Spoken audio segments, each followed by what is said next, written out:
Well, here we are. It is episode, I don't know, 4 maybe of the Home Number Gym 4, I think. podcast. Yeah, yeah. And so a couple of days ago, someone asked me, why did we start this Home Gym podcast? I don't know. The best I can chalk it up to is when no one else invites you to a party and you like to party, you just throw your own, see who shows up. So I guess that's where we are right now. We're in the party stage. Don't have a whole lot of things on the agenda, but we thought we would kind of sum up 2024, talk a little bit about what we anticipate in 2025. And then we're going to do something new on this one, a segment from the slop bucket, or whatever you want to call it, a little question and answer sesh from the Home Gym community. So that being said, Flex, Mark, you got anything that, to add to the agenda? Yeah, so just a quick piece of housekeeping here. So, per popular request from a frequent commenter, Keith Honeycutt, we're now available on Spotify. So just search the Home Gym podcast.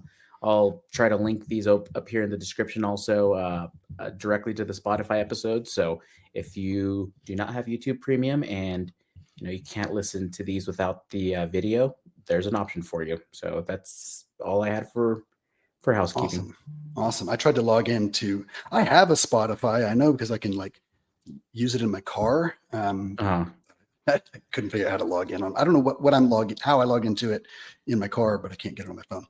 Anyway, so 2024. I tried to. I didn't want to do like when we talked about making this. It's December 31st, right? Last day of 2024, and so it only seems right to talk about kind of a year in review sort of thing. And one of the things that you and I have in common is an affinity for gym equipment, home gym equipment, commercial gym equipment, and all things gym equipment. So rather than like make it a task where I had to dig through and find things to talk about for 2024, I just personally, my approach in this was just to kind of think through some of the things that I could remember, things that stood out to me, whether it be because it was a major release or it was a trickle effect of a successful product carry over from 2023, or in some cases, like for example, things that did not happen in 2024, like the Prime Smart Arm release that was supposed to come in September.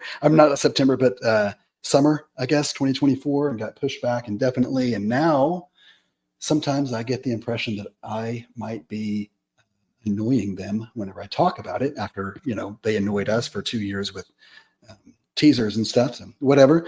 Not to jump to the next segment or anything, but I anticipate that probably in 2025. Some of the other things I could remember, and this is probably because I'm like a huge Prime Fitness nerd, but the Shorty Bench that came out in early 2024, and I grabbed that one. Some Prodigy accessories, and then also they came out with a Hack Squat in 2024. I know the success of the Rep Aries was 2023, and carryover from that was I think we saw the Dane from Fringe, the FM6 from Rogue, and just a few others. Kind of all the others kind of have fallen in. That's kind of what the big ticket, big item of 2024 was your, not that Rep did it first. They just somehow they're really good. Popularized it. Yeah. They're really, really good at specifically social media marketing and grabbing that home gym group in social media, and kind of things taken off from there and listening to, and at least giving the impression of listening to and stuff. And the home gym community. So those things were really big for 24. I remember one of the things that stood out to me was the Rogue Rower. I think that one, because it came so, for me, left field. I mean, it makes sense from a business perspective, right? I mean, Rogue does so much. I mean, they're 99% of Rogue, and I made up that statistic, by the way. Don't look it up. But a lot of Rogue is just marketing anyway, branding, right? They're really, really good about being everywhere. Like they've taken on like strongman stuff from like the what used to be the Iron Game or whatever. And now they're doing it with the what do they call it? where they do the CrossFit and Strongman together. Oh, the Rogue Invitational. Rogue Invitational. I've been to several of them, and now they're doing them in Scotland. And I'm trying to make it. They did it this year, and next year they just announced they'll do it in Scotland again. I'm trying to make a case to my wife to go back in Scotland, but and then everything is branded Rogue all over it, and so it makes sense for them because they have been such a huge proponent of the concept too. And I think in part the success. I mean, don't get me wrong, C2 pre-exists Rogue, and you cannot attribute all of the success of the C2 to Rogue. I mean, they have built their reputation, from its inception or whatever. But you also can't ignore the fact that Rogue is carries those C2 things, and with them being so closely related to CrossFit and that being kind of a staple of a lot of the exercises that they do, it makes a lot of sense for the Rogue rower. But anyway, for me, it was one of those things that even though it all makes sense from a business perspective and from a marketing perspective and all that stuff, it just didn't, it felt like a weird left field thing. But now it doesn't. Now it's like, oh yeah, of course they have a rower that has 4-wheel drive on the front wheels or whatever. Another big one for 24 was the Rep and Pepin. That was one that I don't think a lot of people saw that coming, and definitely didn't see it coming in at the price point that it was when you compare it to what the price of the Pepins were before. I don't know if that's just a testament to offshore manufacturing and then a size of a market or whatever, but that was a big one for 24. And then with that, of course, came a lot of kind of offshoots, right? Like for smaller companies and stuff, and then even an influx of interest or a renewed interest in products that pre-existed, like the stands for the Snowed and a couple of others, even the power blocks and stuff. I've seen people using those stands and things like that. And then of course you get the more customized or specific stands from like Dean at Black Widow. And then more recently I saw the response from Oak Club, which was kind of cool looking, but I really do appreciate, I like Oak Club's style. I like that it's kind of like has its own, it's almost like they live under a rock. They don't seem to take a lot of inspiration from other people's design stuff. It's like they're like a musician who doesn't listen to music or something, right?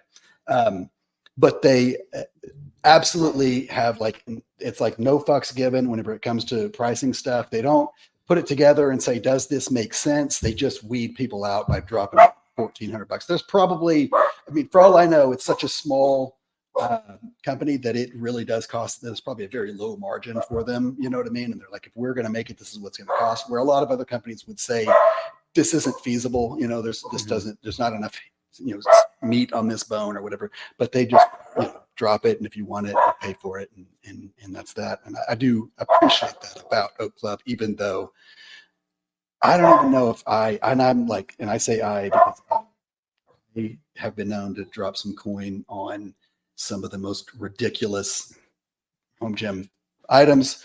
I don't know if that's one that I could wrap my mind around, but cool if you do. I think the only other thing I could think of was like the Smith attachments. I know there are several bulletproof. There's like the bells of steel and that kind of stuff. And I just see kind of a trend in that with the 2024, which I anticipate will kind of spill over into 2025. Right. We'll probably see even more of that. So. Yeah. So for my list here of 2024, I initially started writing an article on my website, like way back in late October, early November, I think, and it never made it out of the draft stage. So I'm just gonna kind of be referencing that here on my phone. Nice.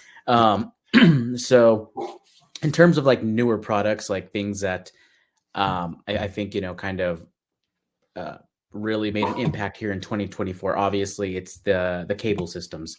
So we have the rack integrated ones, right? So the Rogue FM series, like that one seemed to kind of come out of the blue, because it seemed like Rogue wasn't interested for the longest time. Like they were just gonna kind of try to keep pushing the slinger type setup and monster cave until out of the blue they just dropped this at the Arnold without any announcement, and then next thing you know, they're full steam ahead on their single stack, double stack, and now Rhino variants. So that the Aries 2.0, obviously, like you mentioned, the Aries 1.0 was I don't want to say like a revolutionary product because there were similar type of products on the market for some of those more or less popular racks, but for the more mainstream in the home gym scene, Aries 1.0 was popular, and the 2.0 just came and improved on all of that.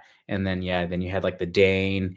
You had I don't know if this technically came out in 2024. It probably didn't. Like Vesta Fitness and like some of those other ones. Harbor, Harbor, not Harbor Freight. Yeah, I'm sure you know which one I'm talking about. Yeah. Harbor Heavyweights. Heavyweights. There we go. Yeah, Harbor Freight, same thing. yeah. All of these type of like all in one. It seems like everybody and their mom's coming out with one of those, and then we have some of those more compact ones. So the Beyond Voltra, the Miak, I think that's how you pronounce that one. You had the Shogun Flex, which was similar to another one. I don't even remember the name of that one. Encore. Yeah, the Anchor. Yeah, Anchor, although the Anchor one's been around for a while. I had the 1.0 and sold that one. But all of these cable systems, just and then kind of on I consider this 2024.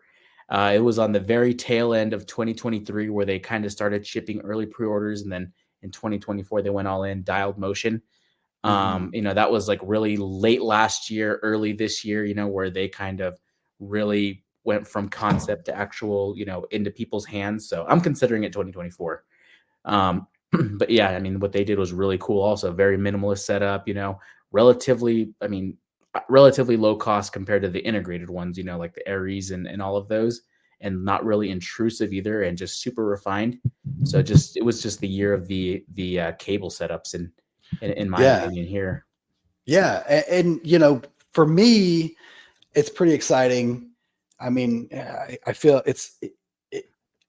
I almost feel vindicated, right? Because I feel like I went through this thing and it didn't take me very long. Like I did this thing.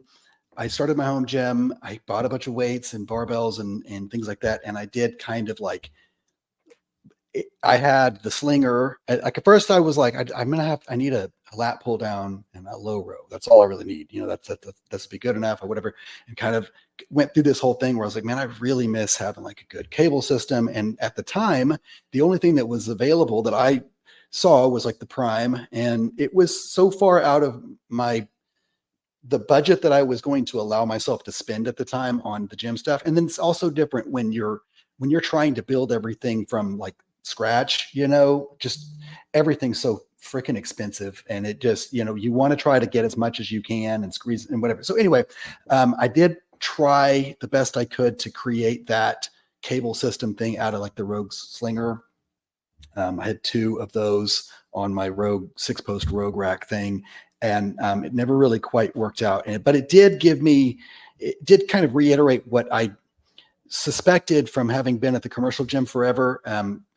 I really prioritize like cable training over free weights. I mean, I like both. I do both, but I do more cable work overall, on any given day and stuff than I do the free weight stuff. And if I had to choose, like if I were to choose between one over the other, I would probably be forced to just choose cables. And so I got to this place with it where I felt like prioritizing a really good cable system over, a 6-post rack for my weak ass bench and squat. You know what I mean? Like I don't need that for what I'm doing and that kind of thing. So it took me a bit to get there. There weren't a lot of options several years ago. And so I'm glad to see, I feel vindicated, like I said, because I'm not alone, right? Like I'm not the only person that thinks of bench press as an accessory. You know what I mean? Like what a lot of times, your squat, bench, deadlift guys might think of, a tricep extension as an accessory work or something like that. And I'm like, well, actually, to me, like everything's an accessory, I guess, to what my main goal is, just to look good naked or whatever, But so I feel like, and like before, like whenever I have friends, powerlifting friends and stuff like that, when we talk about what our orders of importance are in a gym, it's very different. And I would even say that for like, if you're a strict powerlifting person, like you really don't need like a functional trainer. I mean, I just don't. Right. I mean, you might a lot of times your accessory work and stuff for that can be done with like bands. You know what I mean? Yeah. Bands and things like that. And I know that to me that's pretty boring. You know what I mean? Like to me, I'm like, are you gonna do like cable flies? But that kind of stuff. But to see so many of these machines going in and so many people kind of adapting this to say, well, you know what, like I do want cables, and I do value the importance of a good quality cable system. And it's kind of like, now it's like a staple almost before a barbell in a lot of, whereas 2022, 21, something like that, anybody might have said like, your first top 5 things should be a barbell, a bench, and some weights and some J cups or whatever. You know what I mean? Like where now people are like, well, what you really need is a good cable system and stall mats. But so I don't feel as alone in that. I don't feel like a bitch for saying, I don't care if I don't bench press 315 pounds. I just want to bench press as much as I need to grow my chest out or whatever. But so I am glad to see that kind of taken over, and more options and things like that. But yeah, and even then, like it's not even like these super premium options. Like you go onto Amazon, you look up cable machine, and you see tons and tons of options that actually don't look half bad, as opposed to a year or two ago. Like it was like you had the same like plate loaded Titan Fitness, Valor Fitness, clone from a few different manufacturers, but now you have a lot of these more refined pieces, both plate loaded and selectorized, that are a lot better quality wise. I mean, compared to what they were even a couple of years ago. Yeah. So yeah, I think it's just a mark, like we were talking about before, kind of a change or a shift in the landscape of the home gym when you compare it to like 2020. There weren't a lot of these kind of options and stuff, or if they were out there, they were either super high end, right? Like the Prime Prodigy, really. I mean, it's a home gym line, but it's really kind of marketed for and priced studios, for kind of like a private studio, personal training type setup, right?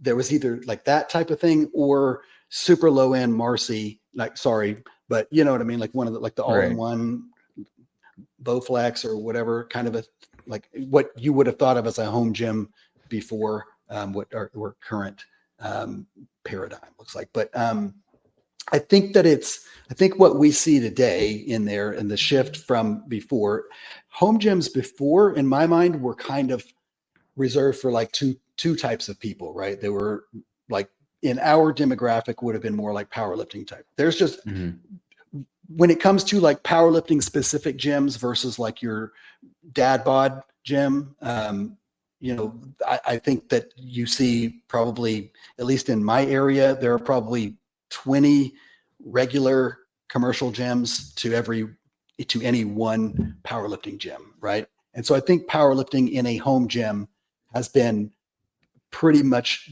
it's been a much more wider base before COVID. All you need is a bar, plates, and maybe a rack.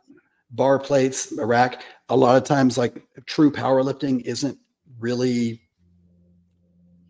They have rules in a lot of those places that are kind of designed around keeping powerlifters out. Do you know what I mean? Like, you can't use chalk. We don't want you to grunt. We don't want you to, you know what I mean? Like, you can't use this and that, whatever. Drop your weights. Like, like when you're deadlifting, you have to actually, right. Yeah. Or they'll design the gym in a way that makes it so that there's really not a good place for people to do that and things like that. I get it. If you're trying to bring in a certain clientele so that you can pay the light bill, and 99% of your clientele is not that guy, and those people don't want to be there if that guy's, I understand how that works, but just acknowledging more or less that the home gym prior to was predominantly, kind of your powerlifting or even your CrossFitter who had kind of a CrossFit set up in their home so that they could kind of maintain between going to their local box gym or whatever. Yeah, and I think part of that also is, the like we mentioned, the low equipment need there, right? Just the bar plates and whatever. With Right. if you're doing CrossFit, just a set or two of dumbbells. And another thing I think that kind of contributed to like that being, the predominantly home gym scene was, any other like commercial gym like Planet Fitness or your local, clubs or whatever, the memberships are relatively low compared to, like a CrossFit gym or a barbell club, where any of these type of gyms, you're going to be paying, probably 130 plus for the most part, as opposed to, these other ones like Planet Fitness, $10 a month. And then from there, you're like, you get up to even around $50 a month. And that's, I would say kind of on the high end for a lot of those, just regular gyms where you go in, where you just want to have, access to some cardio equipment, some machines, things like that. Right. And, those things were not really available, at least, in uh, available like for like home gyms in terms of, like having a decent quality one versus, like reasonably priced ones. So, right.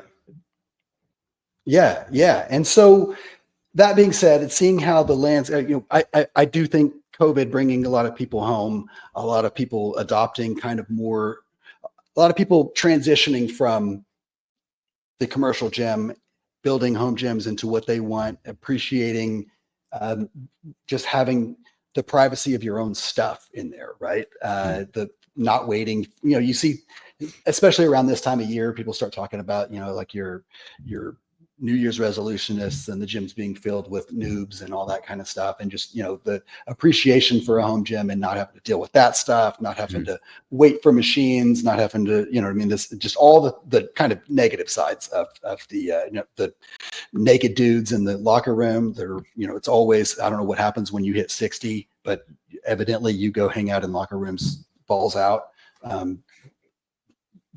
Or baby bird and a silver nest out. I don't know if that's, but right. I mean, what I do in my home gym is my business, but in there, no. So that being said, and recognizing and acknowledging kind of what we have seen as a gradual and evident shift in the landscape of the home gym, looking at 2025, I think that it's safe to say that from the trends that we've seen picking up in 2024, that, for one, let's predict that Prime Fitness is going to release the Smart Arm in 2025. MW Pig 5 should save 5% on that thing, right? But then, no, in all seriousness, though, I think that we'll see an uptick in the acceptance of some of the tech, right? Like the Beyond Power Voltra thing, the Shogun Flex S, and those kind of smaller, alternatives to a big cable machine, and stuff like that. So I think that for 2025, we'll see that. I would expect to see kind of a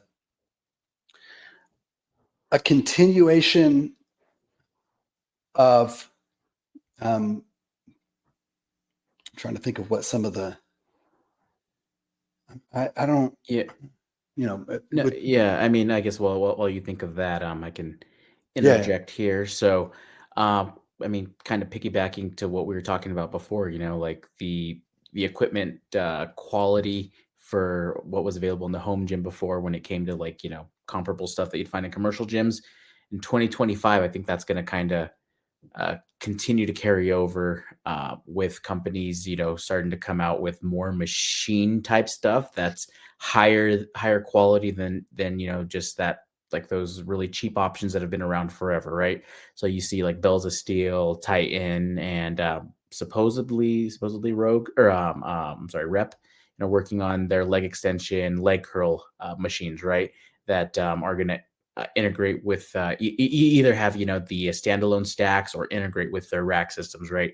They're not going to be like those cheap like the old Valor Fitness plate loaded leg extension that has a little tri-post that sits in between your legs, and terrible strength curve, and that any company could just drop ship and throw their logo on. Now it seems like these type of higher quality offerings are starting to be more in demand, I guess.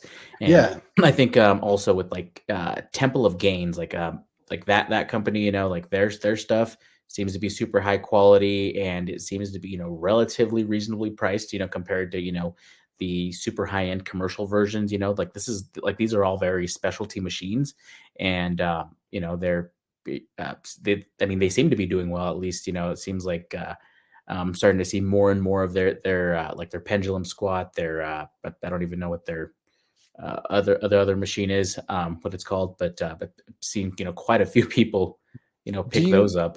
Do you know if they're going to be at Home Gym Con?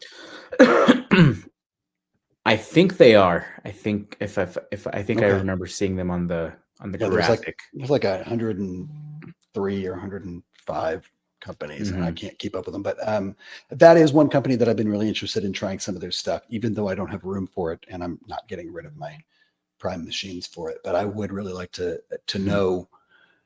I would like for there to be a company whose stuff is as good as it looks, as good as it is, cool as it looks. Is that what what I'm trying to say? It looks really cool, yeah. and I would like to. I'd like to try it and see if it is as good as it looks.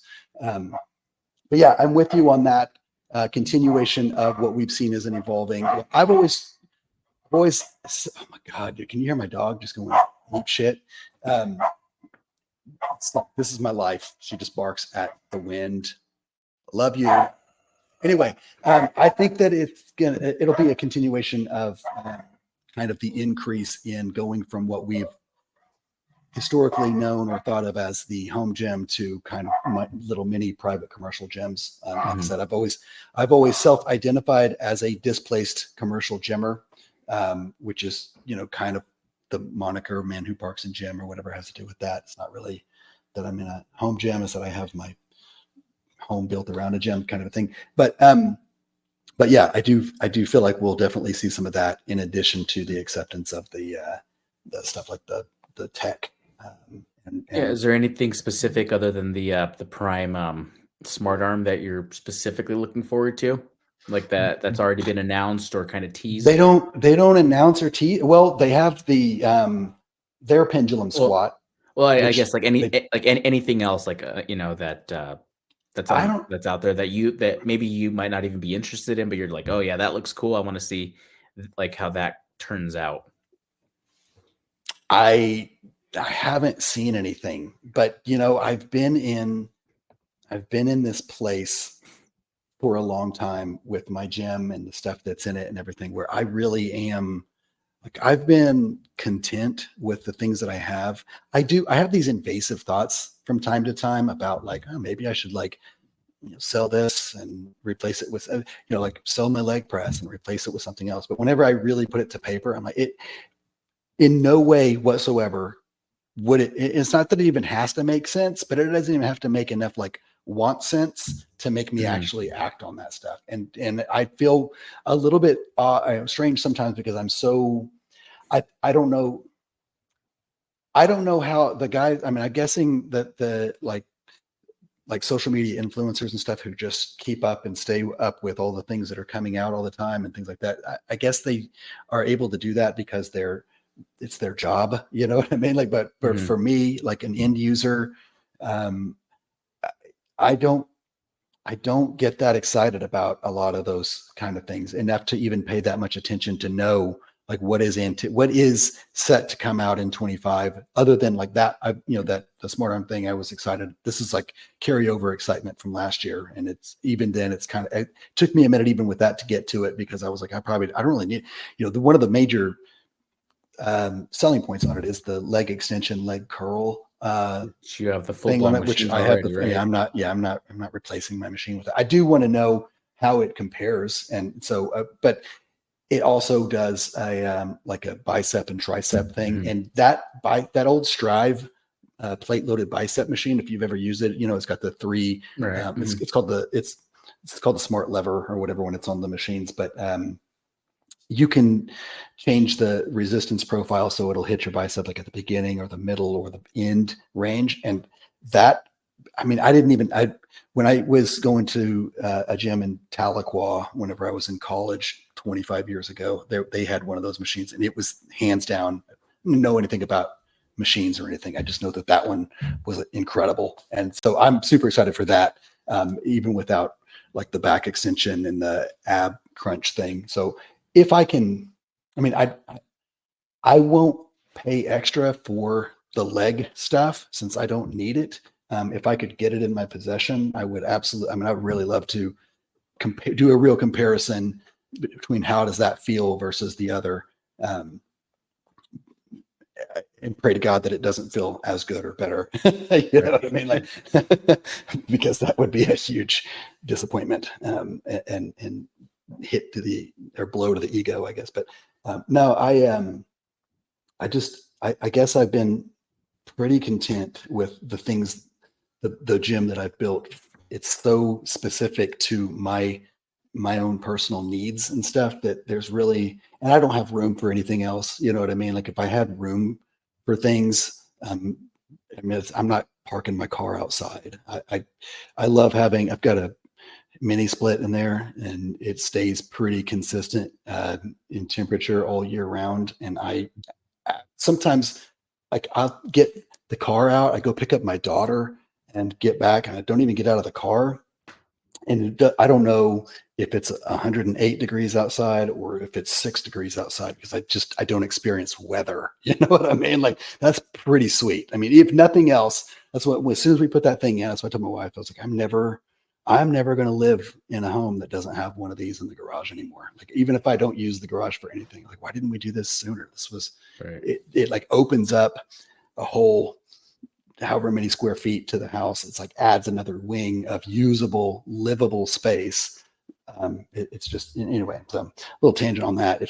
For the winter, that's a big question people usually have, is what's the best way to warm my garage? It's make the plunge if you own your home or whatever to get a mini split. Those are the best, unless you live in like the Northeast. Now, I think you're just fucked. I don't think anybody in Maine is going to get away from cold weather. Or Michigan or Minnesota or whatever, anywhere up north, you're not, sorry, mini splits won't work for you. You'll just burn the place down and move south. But yeah, so I guess that sounds like 2025 plus a little ramble. Yeah. So I'm going to read off my little list here of things for my article that may or may not ever come out. So I guess kind of in like on the other end of the spectrum, from you on that, like even if I have no interest in purchasing like these items for my own gym, like just seeing a lot of the cool things out there, like just excites me for the industry as a whole. So if, like, a few things that I had on my list were the bulletproof cable tower. So that's like the Adonis Prime stack type thing, just because it's not just a cable tower, just, looking at what Larry's trying to do with that, or at least is teased with it, like, it's just like crazy. Which also, the reason for that was that gives me a little bit of validation. I don't know if you, because I mean, at least like some of the way he posts, it's kind of hard to see some of some of the things, because it's like part of a 100-part story post and buried in there. But yeah, like one of the things in there was like a cable belt squat that he had integrated there. So it's like a little platform that stands up, and supposedly they're going to use some sort of like a hydraulic jack system to like have the weight stack like lift up, so you're not starting at the bottom of the squat. So it's going to be like a selectorized belt squat.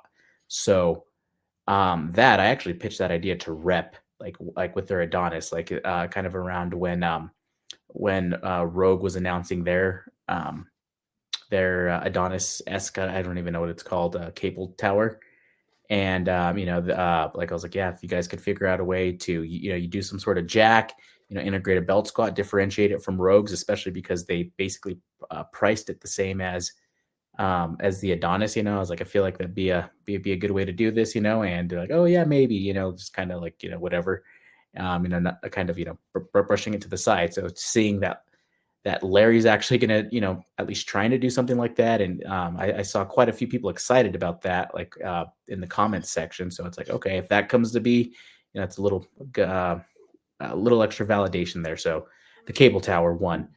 2, the PCD, the posterior chain developer. So that's like their GHD, like seal row, oh yeah, fold up thing, So like I was really excited about the first iteration until it came out to be like $3,000, $4,000. But yeah, this other one that seems to fold up and be more compact. I don't think I would be replacing my Freak Athlete Nordic or Freak Athlete Hyper Pro, or I think that's what it's called. Mm-hmm. Just because it's so compact, it folds away and it does everything that I needed to, like the 45-degree, back extensions, it does GHD stuff. And I've been kind of working a little bit on Nordic curls. So, I don't think I would replace that, but, just seeing that he's, refining that, took the feedback and hopefully improving that to make it more accessible to the masses. I think, that would be cool if that comes out next year. The Concept 2 Strength Erg. I think that looks sweet. Not for most people. I think I don't know if we. Yeah, we did. Yeah, we talked about that being good for our grandparents. Yeah. So I mean, anything Concept 2. I'm a Concept 2 fanboy. So there's that. The Euclipse back bar. I don't know if you've seen that. It's like a multi-use attachment. So he has all these handles on there, right? So, you could use it as like a lat pull down multi-grip. You could also like attach your D handles. So, we've seen those with, just the regular like gym pin and like the Darko attachment and things like that, right? But this one's like a full blown, like it has actual handles on it that you can also use. You can use it as a row attachment, but then here's the twist to it. It also functions as a deadlift jack. So, so it sounds similar to like the Back Widow, but with integrated in other. Exactly. It doesn't adjust, so it's just a standalone piece. And yeah, I think that actually sounds really cool. Elliot's a friend also too, so he was asking me about some feedback on that early on before he released that. But yeah, that I think that. Do you find this could be this is one of those things I feel like might have been a revolutionary moment for me, and this may just be me personally, and I'm just curious. I find sometimes in the home gym space we talk about we either oversell or we are oversold versatility. Like there is we all know there is a balance between something being versatile and like so versatile to the point that it kind of loses its value in like the jack of all trades but master of right. No, exactly. And I guess that's kind of what I was like getting at with like this, or I guess what I liked about it, not what I was getting at, but is that you're not losing any functionality with the versatility like you get with a lot of other things. So, but no, yeah, I know exactly what you mean there. And it's like, so then there's the other aspect of it that it's like sometimes for some of us in the home gym space, like we don't want something that does all the things. What we want is to own all the things. Do you know what I mean? Like, I don't, Yep. like I could have one barbell and I could do everything that I do with any of my other barbells with my one barbell, but I want to own 12 of them. Do you know what I mean? Like I want to convince myself that I need this one with this diameter and this length and this size of collar and all that kind of stuff. Or you know what I mean? Or that all the different configurations that barbells come. Yeah.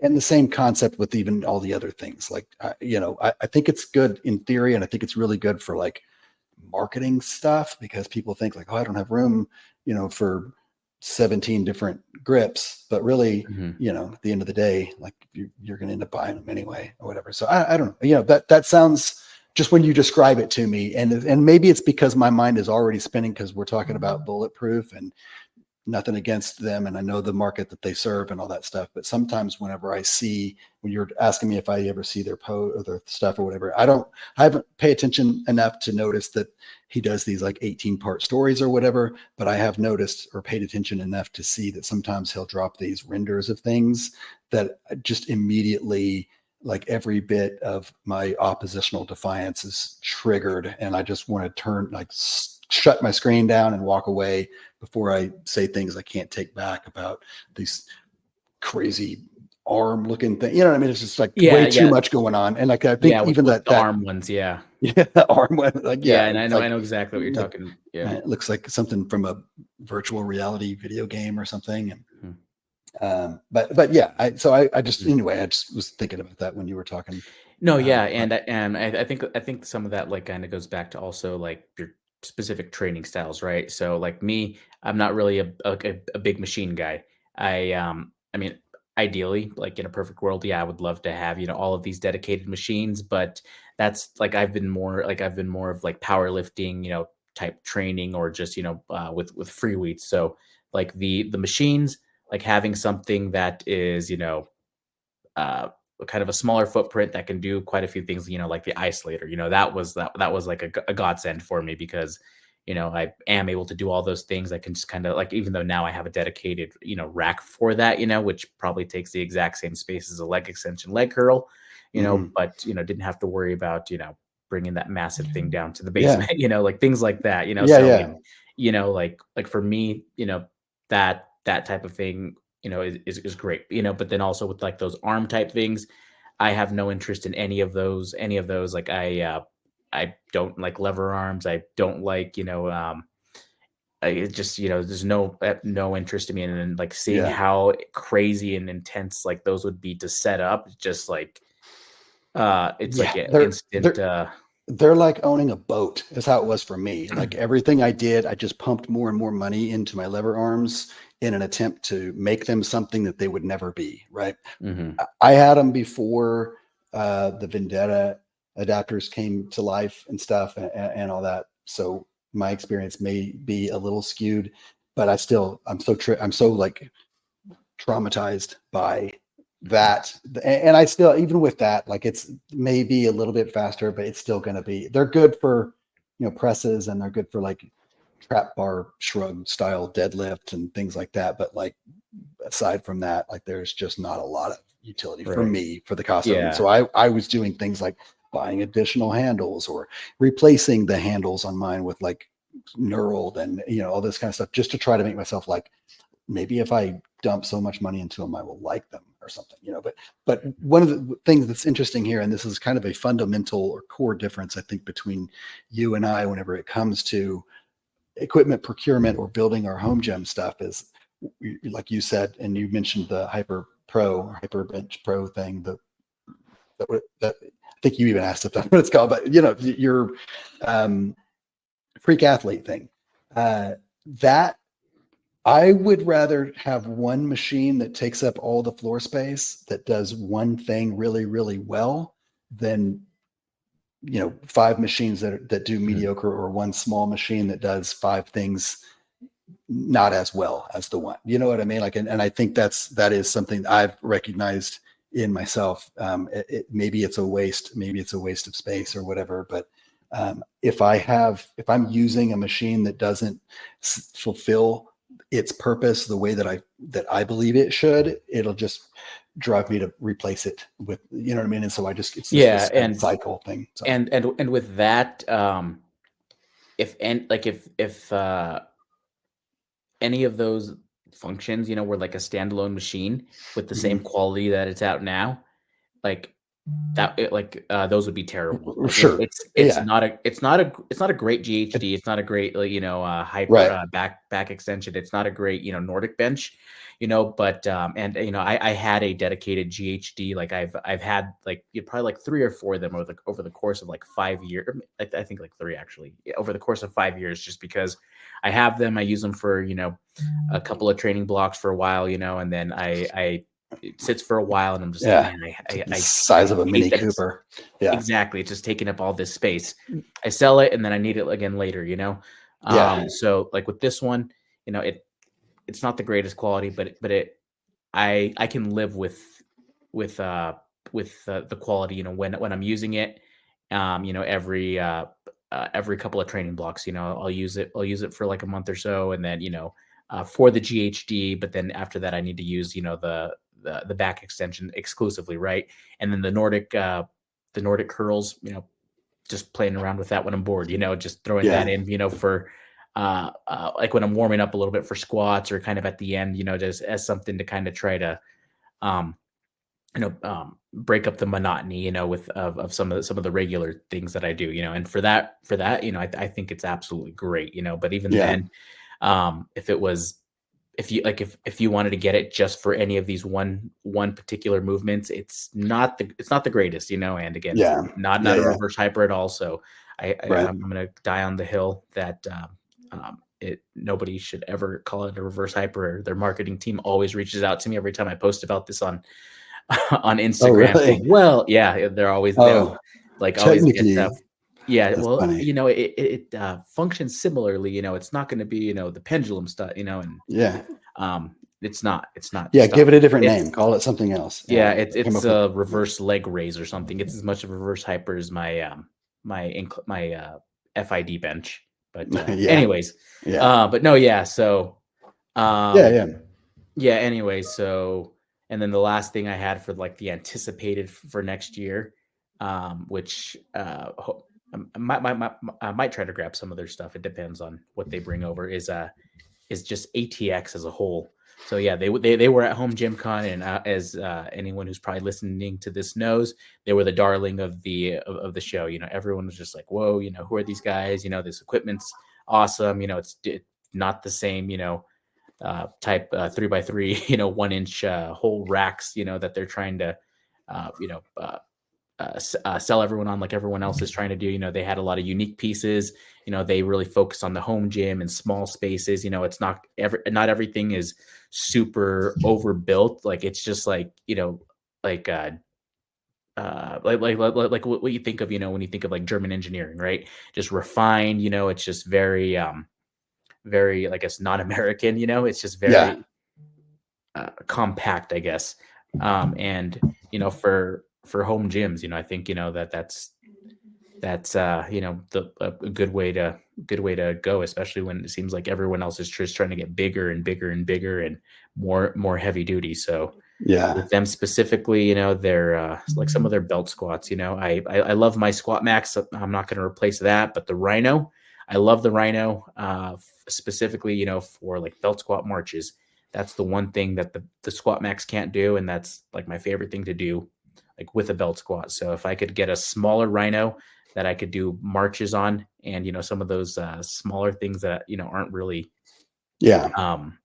game changers, or like anything that I really need, but really like to do. If I could get rid of my Rhino and get a smaller ATX version of that, I would love to do that. So that's why they're on my anticipated for next year. That's been one of my biggest kind of revelation things. And it's one of the, like like with Rogue, I got really sold on the overbuilt, right? Bomb proof, everything's heavy gauge steel, everything's weighs too much and all that kind of, I thought that was just really cool. And then it is. And then it looks cool, right? It sounds cool and whatever. But then in use, a lot of the stuff with, like, for example, even just like safety spotter arms or whatever, they're so yeah. big and bulky and unwieldy that you get to where it's like you don't even use them because like moving them up and down the upright in that scenario where you're, if you're switching from flat bench to incline or something like that, it's just everything is just kind of a pain. It just makes everything a little bit more of a pain in the ass. I realized it while I was using it, but it was still, it's cool. It's Rogue. It's whatever, like I'm Rogue. Whenever I switch to Prime, that is something they do a really good job, in my opinion, of finding more of a balance of practicality and still meeting safety measures and things like that. Like we talked about before, the cable trolley, like the Rogue have both hands versus the Prime. Well, and it's like roller single hand adjustment. I was thinking about that whenever you were talking about the selectorized belt squat. It's like, I know this is like a hack or whatever, and it's definitely not what you're describing with by starting at the top of the lift and all that kind of stuff. But with the Prodigy, and I don't do this anymore. I had the Rogue. Was that the T-bar platform, row platform thing? Indie bar, and that was a really good platform for this purpose. But it was one of those things that kind of took up a little bit of floor space that didn't get a lot of use and stuff. So I ended up getting rid of it. But to set that up on in front of the Prodigy rack, because of the way that the trolley thing is designed, the biggest pain in the ass to me is not necessarily starting at the bottom of, standing up with the weight first. It's getting clipped in low enough so that whenever you do your squat, you still hit depth and all that kind of stuff. And so with the design of the trolley on the Prodigy, and this is not something that they did intentionally or anything, but you can just, pull the knob out, raise it up at like waist high, clip in at like waist high, pull the knob out, drop down as low as you want to go, and then just release the pin and it'll put it down. It'll drop that down below your feet or whatever. And then, you still have to, like I said, start from the bottom of the lift for your first half rep or whatever. But it takes out that pain in the ass of trying to get clipped in and all that kind of stuff from the bottom of the lift, which is the worst part, I think. And then you don't have all this crap in your face, with trying to rig up cables and pulleys and carabiners and all that kind of stuff in front of you. That's funny. That's exactly why I bought the Indie T-bar row, was specifically for that. And, I was doing a lot of T-bar rows, and because it was kind of a pain and to clip in, and the Aries, it's not as refined in that way, where I was able to just drop it down after I clipped in. Just didn't work for that purposes. And ended up getting rid of it for the same reason. Yeah, I just wasn't doing them. The downside with the Prodigy of that is, like, even at my height, it wasn't a problem where I would hit the top pulley because it sticks out beyond the cross member. But if I was much taller, it would have been something that I was like worried about. You know what I mean? And so just one of those things that it could be. It's not. We're not that far away from that. If somebody wanted to make a selectorized thing, just from that, is not that big of a deal. It's less of a pain in the ass than sitting on the floor for low rows. You know what I mean? But everybody seems to think that's cool until they, my age or don't have to do it. Yeah, until they don't have to do it. Anyway, so I think that 2025 is going to look pretty cool. It'll be a lot of interesting to see how it shapes and turns out in the home gym space. If anybody has any 2024 items that they really like that we didn't talk about, or 2025 that they're looking forward to, throw those in the comment section. I think Spotify might have a comment section also, but oh, nice. But YouTube definitely does. So if you're on YouTube, for sure. And so that being said, we'll move into our final little segment here. Should be pretty quick. And again, this is something we're trying new for this episode to kind of see how it goes. It is questions from the slop bucket. I don't know what that means, but I just wanted to, I promise. Anyway.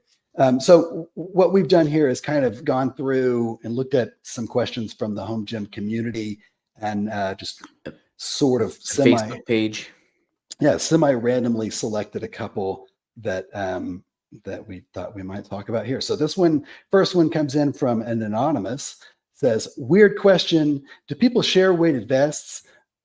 I let a guy use my gym and walked in while he was using my vest on the treadmill. I thought it was kind of nasty, and I'm surprised he didn't ask first. Or am I just overreacting and it's normal to just share something like that? And first of all, I don't really share my gym. Like I pretend like I'd be cool if somebody wanted to lift in there and stuff, but I'll be 100% honest. I'd probably sit in the other room in anxiety, or I would, give them some ground rules, or I just wouldn't leave the gym. I'd just probably Right. stand in the corner Yes. like this, watch them, but Same yeah, with- definitely. Yeah. Go ahead. With mine, it's just, it's primarily, just, family or like close friends, and it's if we're working out together. That's the only like I've never just let someone use my gym. Yeah, I'd probably let you sleep in my bed before I let you use my gym, dude. You know what I mean? Like, what? That's my stuff. Right. So what did he say? He says walked in. So he walked, wasn't. walked in. I'm like, when I read the question here, like, I let a guy use my gym. Like, is it just some rando? Yeah, Like, random guy, it's not his like, is neighbor, it something? like, Is this like a family guy? Like, I don't know. So he lets him, and he's just wearing his vest. Like, I don't know, man. To me, that, like, I wouldn't even want to wear somebody. I don't even want to put on I don't have a weighted vest. I did for a while there or whatever, but I wouldn't even want to put on my own sweaty vest, Yeah. So Like, when you shared this one with me, I had initial thoughts, but then I quickly changed them. So I spent a lot of time at a CrossFit gym, and in that CrossFit gym, like, big thing was weighted vests, especially, doing Murph around Memorial Day. And yeah, so I have my own personal vest. So I never really shared one with anyone at that time, or like ever there.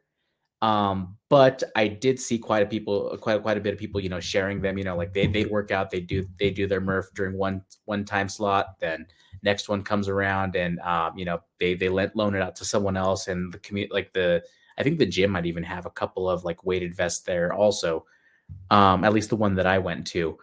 And it never registered to me how gross that is until I started reading these comments, and it's probably because I'd never shared a vest specifically. But yeah, like after like you mentioned it, and then kind of reading through the comments there where everyone was just like, yeah, that's gross. Like one, I mean, first off, like obviously the first weird thing is, just a random guy apparently using your gym. But then, yeah, secondly, yeah, you're like, that actually makes total sense. Like that is pretty gross. So yeah, I didn't have that thought initially, but afterwards I was like, yeah, that is kind of weird. When I was in the commercial gyms, I had two buddies that I lifted with, and I miss that, by the way. Like, I should send them a message today and let them know that I miss that. But they always made fun of me because I was really weird, freaky about even just like the D handles in those places.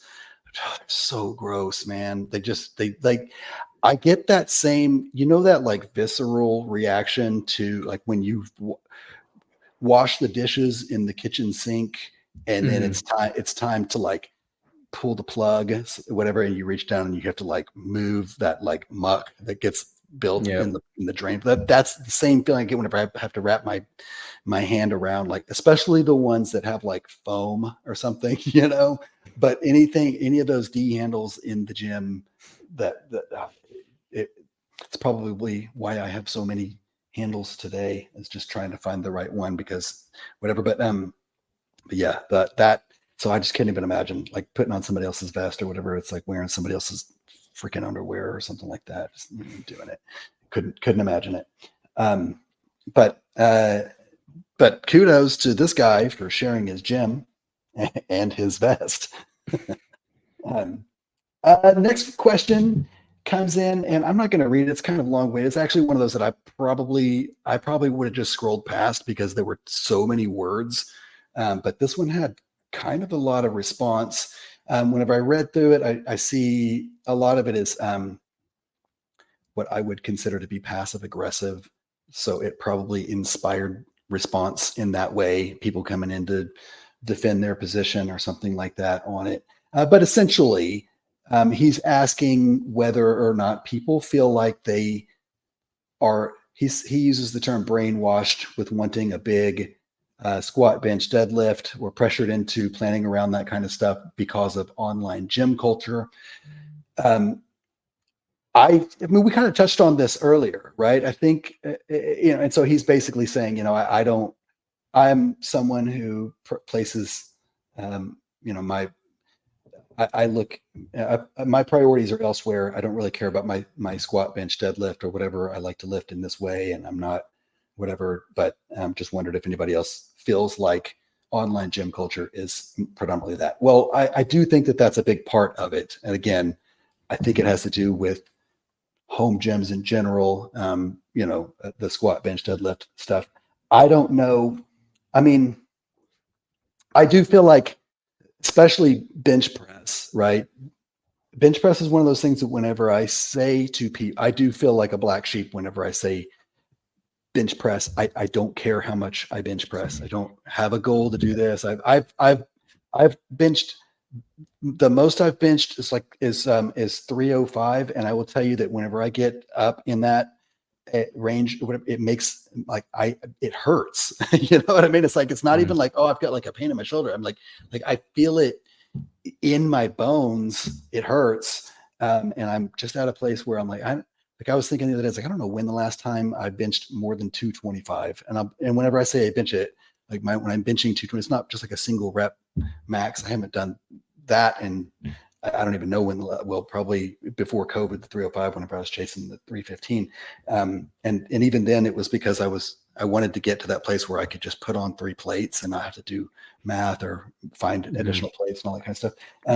But when I say that stuff now, like whenever I talk about, like, for example, the width of the shorty bench pad being 10 inches, and I'm like, it actually is good for me, because for everything except for a bench press, which even then I can still do my bench press with it. I don't need, I can actually get my shoulders back and all that kind of stuff. I don't feel anything on the back. I mean, I have the Arsenal incline bench also, and it's 12 inches. And I can tell you there is a glaring difference in the feel behind my shoulders from one to the other. Like, I don't feel the shorty bench back there, and I feel adequately supported. But for whatever reason, I do feel like I'm like fighting an uphill battle trying to explain that to people when they're like, yeah, but my bench. I'm like, yeah, really. Yeah, I guess, like, is this people online that you're explaining this to, or is this That's people all. that I don't have friends, right, in real life. Everybody I speak to or interact with is online ever. So yeah, So I didn't see that question that you're referring to. So, like, you mentioning that, mentioning it now is the first time I'm hearing about that. So I guess my first question to, like, about that guy is, like, how old is he? Like, right. how, like, because now that I'm, a couple of years into my 30s, it feels like that's kind of the general sentiment of the people that I that I know that are still working out. Like, most of the people that I knew from back in the day, like, from when I would go to a gym, whether it was, CrossFit gym or whatever, or like a commercial gym, or even, buddies that I used to lift with in college and high school. Most of them aren't really lifting anymore. So they're like, those circles, like, they couldn't care less about, like, these lifting numbers. And then people online, it seems like, at least the people that I'm kind of more interacting with, kind of in as a similar boat, like, where they're just trying to, be healthier, keep things going, and, not like, not die if they, if they have to push something off of them one day. Versus, like, whenever, I'm, just doom scrolling, and, start seeing a lot of, just these random gym videos, on TikTok or whatever, or Reels, or YouTube Shorts. Then with a lot of the younger crowd, it seems, like, those like, the numbers are kind of a big deal. Like, you'll see, like, these roided out 24-year-olds, that are, squatting, or benching, insane numbers, and all the comments are, like, saying, like, oh, I'm 17, benching, 205, is that good, things like that. And it's just that's things that I see in the comment sections of, like, those type of videos, or just more of the younger crowd. I mean, at least from what I see, it doesn't seem like numbers seem to be a big deal anymore. I feel like in my experience, that's just gym culture. You know what I mean? Like not even just gym culture. I mean, I just think that's gym culture. I mean, that's all. I mean, like that expression, like what you bench or how much you bench, or I used to bench 315 in high school or whatever. You know what I mean? Like all those things. That's not new to the internet. It's not new to home gyms. It's not what you know what I mean. Like to me, it's just you're just going to find that. I mean, it's maybe in some people's opinion that might be considered like a toxic gym culture or something. That's like your gym bro, right? I mean, but to me, it's like it's no different to me. I guess the response, like I don't take it personally if somebody else has a different goal than I do. I don't know how to take, what's hard for me, it's not even, and I don't relate to this question in this way where I feel like where I'm being brainwashed or anything like that. Like I'm perfectly okay telling somebody like, I do not care about how much I lift. It's not my, you know what I mean? Like I'm just trying to, I want to push myself and feel good about what I'm doing and whatever. But my goal is not to meet a certain number. I'm not chasing that. But it's okay if you are, you know what I mean? Like that I don't have anybody try to cram that down my throat. You know what I mean? Like I don't, and it's whenever I'm trying to, I guess where I struggle with it is when someone's like trying to get advisement or advice or something like that on like types of gym equipment and they don't really have a goal of whatever. And you see that like, well, you're outfitting your entire gym with bodybuilding equipment. Why do you care about whether or not the bench pad is 12 inches wide? You know what I mean? Like what exactly is it that you're doing? You know what I mean? Like why, so that's, I think, where I struggle with it. You know what I mean? Like if you're chasing after that kind of stuff, or if that's your thing, and that's cool, get what you need to meet that goal. And it's probably not a neck machine or whatever, you know what I mean? But yeah, so that's it. That's kind of I had looked through and saw those questions kind of stood out. I'll do a quick, one second. See if there's anything crazy that's sometimes that some crazy shit pops up on there. Colors other than black. No. Here is somebody's last workout of the year. Shares a picture of their gym. It's cool. Oh wow. This guy been trying to grow my legs with back squats. Yeah, that's cool. Yeah, it's got a bionic leg.